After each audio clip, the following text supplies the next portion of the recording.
Before I continue, let me reiterate that if you haven't seen The Village, press watch later and then stop this video.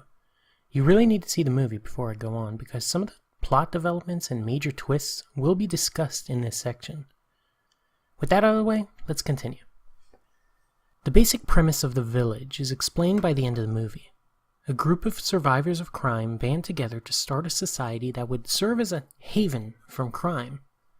The first generation to do so have become the elders, and the latter generations have come to live in their way of life happily. The film therefore makes crime a central theme, with every character touched by it at some point. Some characters are direct survivors, some are children of survivors, but in this community, crime is the reason for everything being the way it is. Interestingly, they fear a monster from outside the village in the form of crime, but then they themselves dress as a monster to keep the later generations out of the woods. The suggestion is that the monster they fear is themselves, and this touches on the basic idea behind the village, which is the nature of crime. This premise has with it several assumptions about how the elders view crime and human nature. The film shows a community set apart from crime. It also shows the nature of the criminal, what bloodshed and desire have to do with it, a loss of innocence motif, and perhaps a Ten Commandments connection. So I want to divide the sections into 5 parts. Community and greed, the nature of the criminal, bloodshed and desire, loss of innocence, and the Ten Commandments. Before I get into the community aspects, I want to mention an important aspect about the crime itself. Crime is committed when a criminal has the motive, the means, and the opportunity to commit the crime. Keep these 3 in mind as we discuss these things further. Community is important to talk about because of what crime is, something illegal. For something to be illegal, it has to have a law that it's breaking.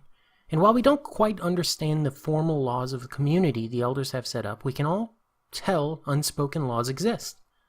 Crimes are therefore against these unspoken laws and must have a root in the community.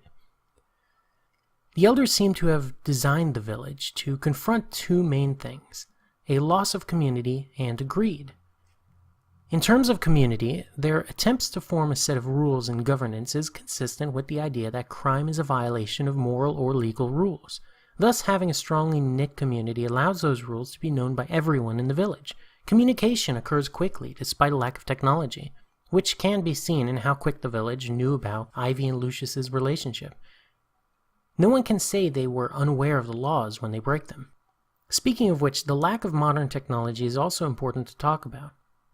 To foster a closer-knit community, it makes sense that historian Edward Walker would place the village in the 19th century. Technology gives rise to better ways to murder and deaths from machinery, for example. These settlers wouldn't have had advanced weapons and don't really have a need for them. But it's also a simplistic understanding of crime to think that the technology allows for more crime. Crime isn't done if it's easy to do so or not. It's done based on if a criminal is desperate or driven enough to do it. This is actually shown by Noah's attempted murder of Lucius. In terms of greed, their attempts to live in a community without wealth and therefore without power inequalities is guided by the assumption that robberies and murder occur when someone has the desire to take something. Edward even mentioned money turning men's hearts black. What do you know about your grandfather? He was the wealthiest man in the towns. That he was. He had a gift for that. If he was given $1 in less than a fortnight, he would have turned it into 5. You do not know of money. It is not part of our life here. Money can be a wicked thing. It can turn men's hearts black, good men's hearts. My father could not see this for all his gifts. This desire, this drive towards greed and envy is indicative of their idea of human nature. And the elders want to limit greed by limiting personal possessions.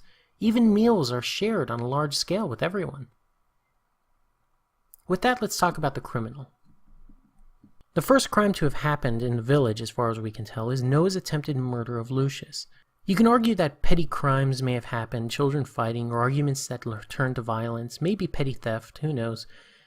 However, this is the first attempted murder we see, a very serious offense, and the elders initially don't know what to do about it. You can see this in the fact that they have no jail, no sheriff, and no police, and seem bewildered about how to confront it. I've already mentioned Noah's serial killer behavior. This is an important observation, because it indicates that Shyamalan thinks human nature is within, that violence will occur not by the environment the child is raised or their genetics, but by the child itself. It's also fascinating that Noah promises Ivy that he won't hit anyone again. No hitting. No Time to hitting. place you in the quiet room. I'll cry quartz. What if we strike a deal? Yeah, capital idea. It would be prudent to keep our deal a secret. Can you do that? Like a church mouse. You needn't go to the quiet room if you take an oath to never strike any person again. No hitting. No, no hitting. No hitting. No hitting. No hitting. The deal is struck. But then later in the movie essentially breaks it by stabbing Lucius multiple times. He's betraying her in that action. However, this isn't the first rule-breaking Noah has engaged in. He was caught trespassing into the woods by Ivy and Lucius, and was apparently the person skinning the animals for fun. These small infractions show Noah was escalating from simple roughhousing with kids to full-blown murder. The criminal, it can be assumed, never starts out big.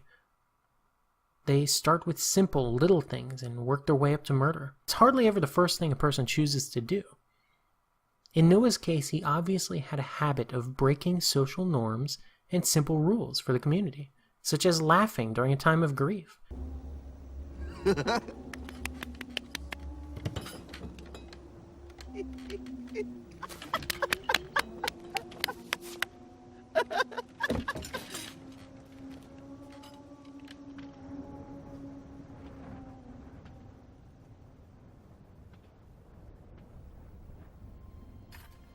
Then he's shown hitting other villagers, and finally it's shown he was the one skinning the animals. As such, it's no surprise that he takes the step towards attempted murder. Another issue popped up when I started evaluating this. What was it that Noah used to attack Lucius? Was it a knife smuggled in by an elder from the outside, or was it a simple steak knife used to eat dinner with? Even the guards in their towers at night don't seem to have weapons of any kind. So it's reasonable to think that the elders didn't want the villagers to accidentally stab someone disguised as a creature. However, they clearly have the means to butcher animals and cut meat, so the community must not think of knives as killing weapons, but rather as tools to use. Looking at the knife in detail, it seems to just be a piece of metal sharpened to a point, something designed to cut or pare. Noah was either planning this attack and had been creating this knife for that purpose, or it was the same knife he used to skin the animals, meaning he acted in a moment of passion, or it was just a knife that was lying around. We really don't know. Noah could have acted premeditated, or not, but we do know that he committed a crime, and we know his motive. Noah Percy! Stop your fussing right this moment.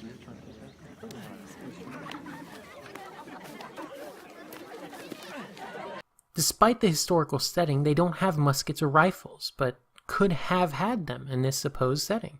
Historically, those weapons were available.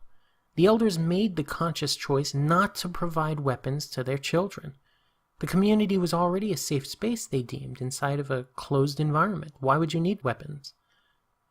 The idea here is that the elders have taken away the means to kill by reducing all possible killing weapons to tools in their offspring's mind, and getting rid of the weapons like guns that didn't serve another purpose. In this way, the tools have never been thought of as killing weapons by the community. Instead, they serve a function. With only tools and no killing weapons, the potential criminal will never act in their community, or so they think. This planning goes a little step further, too. In terms of bloodshed and desire, the elders removed money from the equation intentionally. They have already eliminated the means to kill in their children's mind, reducing any killing weapons, any possible killing weapons, to simple tools. The opportunity to murder or steal will always exist in their community, but motive might be eliminated from any potential criminals. And this motive is assumed to be money, something that often causes people to become jealous of one another. However, this doesn't work. The villagers still desire other things. Kitty desires Lucius and is rejected. Noah desires Ivy and is ignored, and Edward and Alice desire one another but bury their feelings. Desire and jealousy still exist, despite a lack of wealth, despite a lack of money. And Noah's desires are subtle. He stops fighting when Ivy comes around. He obeys her rules and chastisement. Also, he hides in her house on numerous occasions. In the scene where Ivy waits for Lucius to come back from walking, while the creature is around the town, Noah can be seen in the darkness watching what's happening. So, Noah stabbed Lucius due to his desire for her love, which he knew he would never get. A good foreshadowing to this event is when Lucius, Noah, and Ivy are sitting on a rock called Resting Rock, and Noah hands Ivy a frog, playfully. It croaks, and Ivy drops it. This is a very childish thing to do, very innocent. Then Noah produces red berries from his pocket. He puts them in Ivy's hands, and Lucius warns her that she is holding the bad color. If we take the red color to be bloodshed, then the bloodshed came from Noah and it was handed to Ivy, despite their previous innocent behavior. This fits with the events of the movie, specifically how Noah was friendly and playful with Ivy, but later attempted to murder Lucius, and was in turn killed by Ivy later in the movie. Noah desired Ivy, but she didn't understand his affections and in turn desired Lucius. Interesting also is that both Noah and Ivy are the two characters that have Lucius's blood on them. And we'll talk about that a little later. The other desire in the film is the desire of Edward for Alice. Edward is married, though the audience doesn't see his wife much. Edward won't touch Alice or even shake her hand.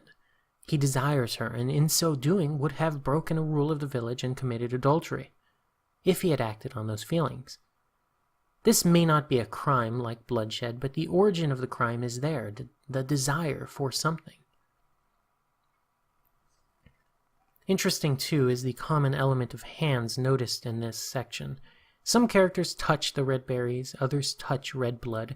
Edward won't touch Alice's hands. This makes sense given the idea that crime and murder in particular stains the actor involved in it. Bad color. Oh. Almost in a Lady Macbeth sort of way. You can't wash your hands of this crime. Innocence is the only way I could describe the villagers. With the naivete of Ivy's older sister, the physical blindness of Ivy herself, or the simplistic motivations of Noah, the villagers exhibit innocence in their understanding of many things. Today at Resting Rock, Noah Percy handed Ivy Walker berries of the bad color. When asked where he found these berries, for they were not like others I have seen, he pointed to the drawing upon Resting Rock. It is my belief that Noah Percy has entered the woods, and has done so on many occasions.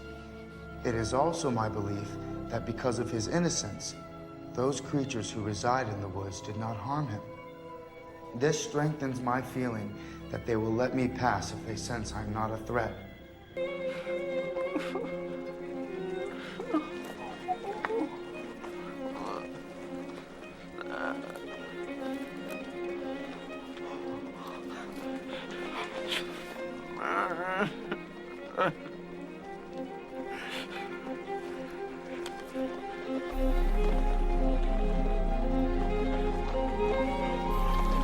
The opening montage showed many children playing and working. When Noah stabs Lucius, the elders are approached by someone who says, "There's been an accident." I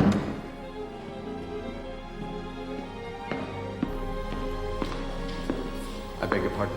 What is it? There's been an accident. Noah Percy was found with blood on his hands. It wasn't his.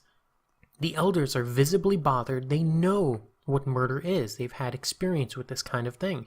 Their offspring, the later generations, have no conception of what's happened. So the villagers assume someone's hurt and can be seen when the women explain what's happening to Ivy. Noah Percy was found with quarts of blood upon his clothes and hands. The blood was not his own, and he will not speak as to whose it is. Ivy has an understanding of Noah's roughhousing and violence, and has punished him for it in the past, so she wonders who could have suffered as a result. Her thoughts instantly drift to Lucius, and she runs off to find him. It's interesting that the other villagers keep asking in houses if anyone's hurt in the home. It's a very clunky way to investigate a crime. They don't seem to understand what attempted murder is, but the experienced elders do. When talking amongst themselves, Edward says it is a crime that happened to Lucius. It is sacred. It is a crime what has happened to Lucius. You have taken the oath. You and the rest of the elders. Are you listening to me? The first instance of that word's usage in the movie. While the village is set in a seemingly 19th century town, there are no overtly religious statements or symbolism. It could be argued that the elders have lost any kind of faith in God or any deity, and so they really don't teach their children about those things. But honestly, I think it simply would have confused the movie further if it was added. However, general human laws are interesting to look at in the context of the village and crime. So it was a fascinating thing when I sat down and went through the 10 Commandments and looked, for example, for the representations on screen. I did it on a whim, thinking, oh, well, this is a commonly used criminal code, and sure enough, there were some results. Aside from the ones related to God, idolatry, or the Sabbath, let's go through them quickly. Honor your mother and father. Lucius and his mother seem to argue, and he disrespects her to her face. What is your meaning? There are secrets in every corner of this village. Do you not feel it? Do you not see it? That is for my own well-being, so the evil things from my past are kept close and not forgotten. Forgetting would be to let them be born again in another form. Then let us open it. No. Perhaps we should speak with Edward Walker together. He may be He able hides to... too. He hides his feelings for you.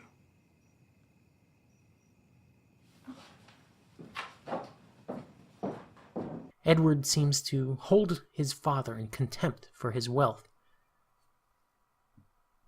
Murder. Noah attempts to kill Lucius, of course. Ivy defends herself against Noah, though this was in self-defense. Its head was twisted back, and much of its fur removed. I see. It was murdered. But who is the culprit? Who has done this heinous act?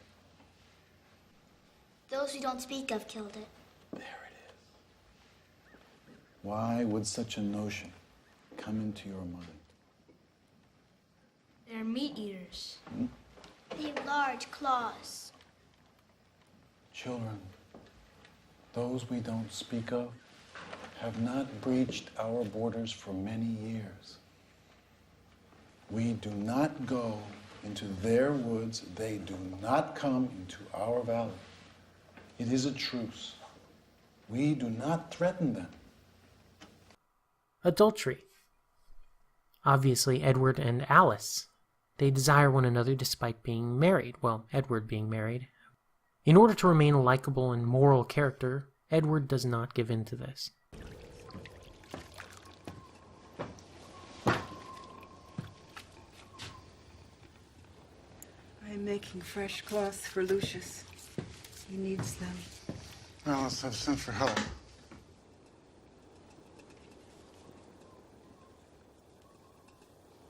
I've sent Ivy to the towns.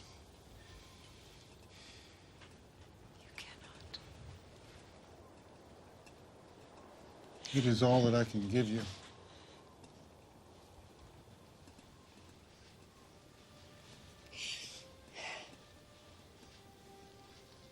It is all that I can give you.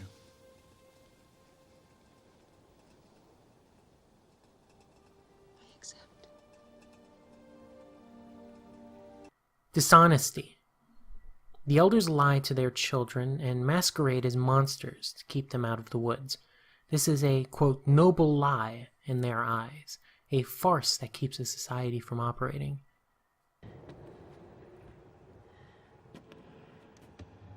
It is ahead of you. What is it? I cannot explain in words. It is just a few steps.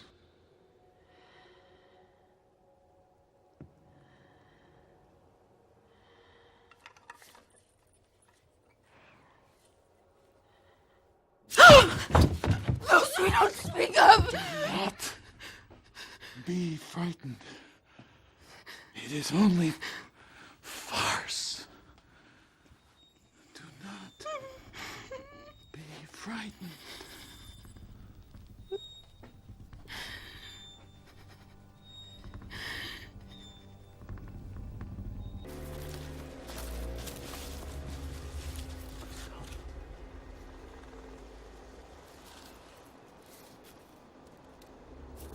Chris, stop. You needn't be scared. We have the magic rocks. They will keep us safe. Why have we not heard of these rocks before? Kristoff, please. Do not leave us. There's nothing to fear.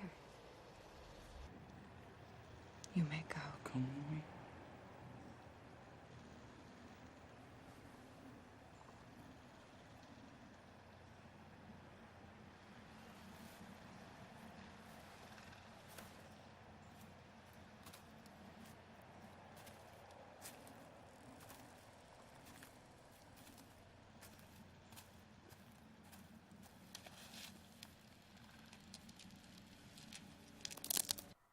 Coveting. Both Edward's desire for Alice and Noah's desire for Ivy could fit this one. They coveted what they didn't or couldn't have. Theft. This was about the only one I didn't explicitly see represented. Noah did steal the monster costume towards the end, and you can argue he stole the animals to skin them. But other than that, it really isn't as clearly shown as the others, I believe because it was mentioned by the elders when they tell their stories. My sister did not live past her 23rd birthday. A group of men raped and killed her. They stuffed her in a dumpster 3 blocks from our apartment. My brother worked in an emergency room downtown. A drug addict came in with a wound to his ribs. My brother tried to dress the wound. He pulled a gun from his jacket, and he shot my brother through his left eye. My husband, Michael, left for the supermarket at 9:15 in the morning. He was found with no money and no clothes in the East River 3 days later. My father was shot by a business partner who then hanged himself in my father's closet. They had argued over money. These usages of what can be broadly called crimes can't be an accident. They're all shown on screen and important to the plot in some way, except theft. I used the 10 Commandments due to familiarity, but the basics of personal ownership and individual rights are well established in the majority of societies.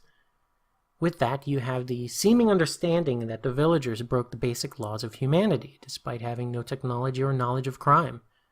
There's a possible Garden of Eden theme buried in the film as well, with the loss of innocence and maybe the red of a fruit, but it's not as clear as the themes on crime and humanity. So with that, I want to end this video on the nature of crime. I hope it's been enlightening, and I look forward to the next video, the use of color. Make sure to subscribe so you don't miss it, and leave me a comment telling me what you think.